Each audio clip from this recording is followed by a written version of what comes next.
Baik, assalamualaikum warahmatullahi wabarakatuh. Bertemu dengan Edi Rawan di sini. Di sini kita akan belajar bersama tentang aspek-aspek industri pariwisata yang ada di ekonomi pariwisata itu tersendiri. Baik, langsung saja. Yang pertama di aspek-aspek industri pariwisata, kita akan mencoba membahas dua hal. Pertama adalah pengaruh pariwisata terhadap masyarakat daerah, ekonomi dan sosial, budaya. Dan yang kemudian kita akan coba membahas tentang berbagai masalah industri pariwisata. Baik, langsung saja. Yang pertama, pengaruh pariwisata terhadap masyarakat daerah, khususnya dari segi ekonomi dan sosial budaya. Di sini kita bisa melihat adalah ada beberapa poin-poin yang penting terhadap pengaruhnya pariwisata terhadap masyarakat daerah, khususnya di bidang ekonomi dan sosial budaya. Yang pertama adalah terbukanya lapangan kerja baru. Nah, adanya pembangunan pariwisata ini membuka banyak kesempatan bekerja. Nah, hal tersebut dikarenakan industri pariwisata yang sangat kompleks. Ini menyebabkan kesempatan untuk membuat suatu usaha demi memenuhi kebutuhan pariwisata menjadi besar. Yang kemudian dari terbukanya lapangan kerja baru, maka akan timbul namanya berkurangnya tingkat pengangguran. Nah, terbukanya lapangan pekerja baru secara otomatis akan mengurangi pengangguran. Artinya pariwisata yang membuka banyak lapangan kerja pada masyarakat membuat tingkat pengangguran menurun secara signifikan. Yang ketiga adalah meningkatnya pendapatan dan daya beli masyarakat. Dengan adanya berkurangnya pengangguran, kemudian timbulnya peningkatan pendapatan, hal ini akan memberikan dampak pada daya beli masyarakat akan terdongkrak. Yang kemudian yang berikutnya membantu menanggung beban pembangunan sarana dan prasarana. Artinya berlangsungnya pariwisata mendorong pemerintah untuk menyediakan aksesibilitas yang baik untuk wisatawan, sehingga aksesibilitas seperti jalan sudah dibangun dengan baik. Yang kemudian pariwisata yang harus didukung sarana prasarana yang baik membuat pembangunan dan perhatian sarana prasarana meningkat seperti ketersediaan air bersih dan lain sebagainya. Yang kemudian pengaruh yang berikutnya adalah meningkatnya pendapatan yang sangat tinggi tetapi hanya musiman, sehingga pendapatannya masyarakat naik turun. Nah, perlu diketahui bahwa industri pariwisata ini merupakan bisa dikatakan industri musiman. Artinya kadang-kala wisatawan itu datang pada saat musim-musim tertentu, dan kadang-kala wisatawan itu berkurang kunjungannya pada saat musim-musim tertentu. Contohnya di Lombok saja, dengan adanya musim di Lombok Tengah, musim Bonyale misalnya. Dengan adanya musim Bonyale, maka secara otomatis bahwa wisatawan yang ada di sekitar Lombok dan sekitarnya akan berbondong-bondong untuk melihat festival Bonyale pada saat musim Bonyale tersebut. Dan ini bisa dikatakan bahwa jumlah kunjungan wisatawan itu berdampak positif terhadap musim khusus yang ada peningkatan wisatawan di daerah wisata tersebut. Yang kemudian adalah perlindungan dan pelestarian budaya serta adat istiadat. Nah, setelah adanya pariwisata kesenian adat istiadat di masyarakat semakin dilestarikan, sering digelar sehingga masyarakat dari generasi ke generasi tetap mengetahui dan mempelajari seni budaya adat istiadat yang mereka miliki. Nah, sekali adanya pariwisata, mau tidak mau daerah tersebut harus bisa melestarikan budaya atau adat istiadat. Karena kenapa? Karena budaya dan adat istiadat tersebut merupakan salah satu daya tarik daripada jumlah kunjungan wisatawan yang akan berkunjung di daerah wisata tersebut. Nah, sehingga kesenian dan upacara adat dapat dijadikan sebagai daya tarik wisata yang artinya dapat menarik wisatawan untuk berkunjung selanjutnya. Yang kemudian adalah meningkatnya tingkat pendidikan. Pendapatan per kapita yang meningkat mengakibatkan kemampuan masyarakat dalam memenuhi kebutuhan pendidikan untuk mendapatkan pendidikan lebih tinggi terpenuhi. Tadi saya bilang dengan poin pertama adalah pengangguran berkurang, yang kemudian pendapatan meningkat. Hal ini mengakibatkan bahwa akan memiliki pada peningkatan tingkat pendidikan yang sangat signifikan. Kemudian meningkatnya keterampilan. Dengan adanya kegiatan pariwisata, terdapat beberapa pelatihan-pelatihan keterampilan yang dimana keterampilan tersebut mendukung terhadap kegiatan industri pariwisata. Contohnya pelatihan bahasa Inggris.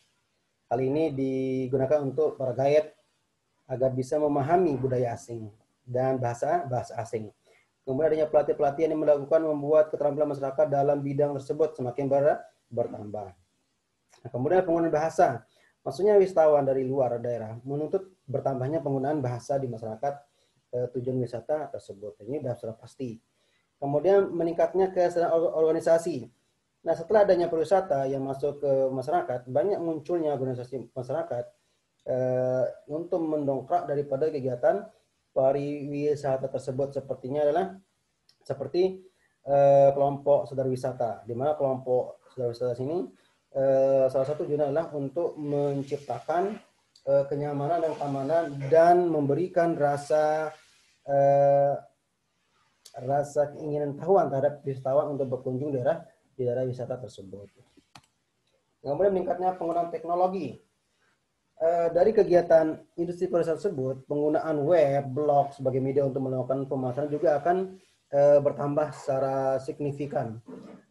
Dari adanya peningkatan promosi pariwisata, mau tidak mau penggunaan web, blog dan sebagainya untuk melakukan pemasaran. Nah, kemudian komersialisasi seni budaya. Setelah industri pariwisata masuk ke masyarakat, merasakan dampak positif dari pariwisata tersebut, yaitu kemudahan dalam mencari uang, maka masyarakat melakukan berbagai upaya untuk dapat menarik wisatawan datang dan memuaskan wisatawan tersebut. Dan beberapa pertunjukan seni yang dipertunjukkan untuk wisatawan terkadang tidak sesuai dengan aslinya. Dan upacara adat dilakukan tidak tepat pada waktunya. Sehingga nilai religius dari seni dan budaya yang berkurang. Maksudnya adalah dengan adanya pariwisata tersebut, komersialisasi seni budaya ini biasanya adalah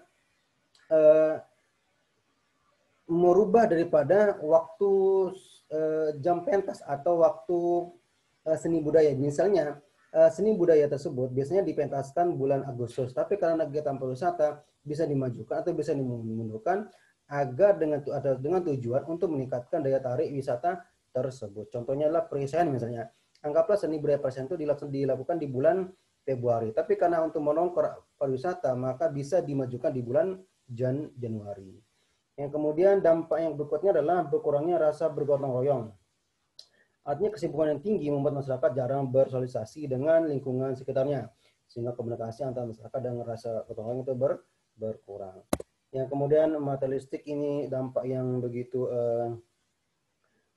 menonjol di daerah dari wisatawan, di mana materialistik ini memiliki dampak yang sangat yang sangat kuat sekali, karena di setiap daerah wisatawan itu pendapatannya meningkat di daerah tersebut, itu biasanya cenderung mengarah ke hal yang bersifat materialistis. Yang kemudian adalah timbulnya geng. Setelah masuknya industri pariwisata dan muncul banyak Pokdarwis, masyarakat cenderung mengelompokkan dan terkesan membentuk sebuah geng, di mana kalau istilahnya kelompok untuk menciptakan industri pariwisata. Yang kemudian yang kedua adalah aspek yang kedua adalah berbagai masalah industri pariwisata.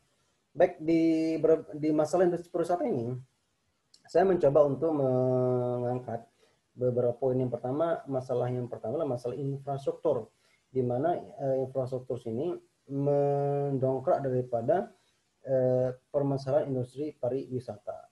Contohnya misalnya adalah promosi dan pemasaran produk wisata. Memang hal ini penting dalam dunia pariwisata, tetapi hal yang tidak kalah penting dalam industri pariwisata adalah infrastruktur seperti transportasi, kemudian tourism infrastruktur dan sebagainya yang bisa di mana mendukung daripada kegiatan daripada industri pariwisata.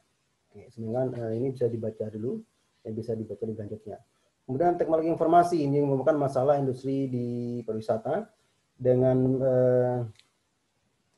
teknologi informasi ini, informasi dan teknologi komunikasi Indonesia belum memadai. Posisi ICT adalah Information Communication Technology Indonesia berada di titik rawan nomor 96 berdasarkan data yang saya peroleh. Ini berarti sekaligus Indonesia dikenal sebagai bangsa yang unggul dalam industri kreatif. Para pelaku usaha kreatif kesulitan menembus pasar global. Ada baiknya pemerintah dapat turun tangan dengan masalah ini, dengan bisa mencontohkan negara-negara maju dalam meningkatkan sistem teknologi informasi, atau tidak hanya melakukan studi banding ke luar negeri dengan tujuan melancong dan menghabiskan waktu ke negara tersebut. Ini merupakan masalah atau masalah yang saya ambil di beberapa kasus di Indonesia. Yang kemudian masalah berikutnya masalah keamanan. Dan masalah keamanan ini bukan masalah yang sensitif di dunia pariwisata. Dan kita mau tahu bahwa kejadian-kejadian seperti kejadian bom Bali, kemudian kejadian bom di Ritz-Carlton, ini mengakibatkan baiknya jumlah kunjungan wisatawan yang tadinya mau berkunjung ini tidak jadi berkunjung, dan baiknya jadwal yang akan dilakukan oleh wisatawan berkunjung di tanah air tidak terlaksana karena akibat ketidakkeamanan di negara daerah tersebut. Ya, kemudian sumber daya manusia ini merupakan adalah faktor penting dalam permasalahan untuk meningkatkan industri pariwisata, di mana sumber daya manusia aslinya Indonesia belum banyak memanfaatkan keunggulan yang dimiliki. Ya, kemudian dari sumber daya ini perlu ditata sedemikian rupa sehingga bisa meningkatkan sumber daya manusia itu tersendiri, bisa menghasilkan produk-produk unggulan atau bisa meningkatkan citra rasa dari kejiwaan seperti adalah keramahan, kejujuran, kerja keras dan sebagainya. Yang kemudian adalah ini bukan hal yang penting juga, sampah. Sampah ini merupakan hal yang sangat serius lagi dalam menata di industri pariwisata. Seberapa banyak pun promosi yang kita lakukan, kemudian seberapa bagus promosi yang kita lakukan, kalau sampah ini masih bergentayangan dari wisatawan, ini justru akan mengakibatkan atau menjadi bumerang dari daerah wisata tersebut. Bukannya wisata alam yang indah yang dipromosikan, justru sampah-sampah yang berserakan yang akan dipromosikan di kancah dunia internasional. Baik, itu maka penjelasan yang singkatnya di pertemuan kali ini di mata kuliah ekonomi pariwisata. Semoga bisa dipahami dan ini bukan tugasnya, silakan dikerjakan dan bisa dikumpulkan minggu depan. Dan seakhir pertemuan kita kali ini dan mengucapkan alhamdulillah. Assalamualaikum warahmatullahi wabarakatuh.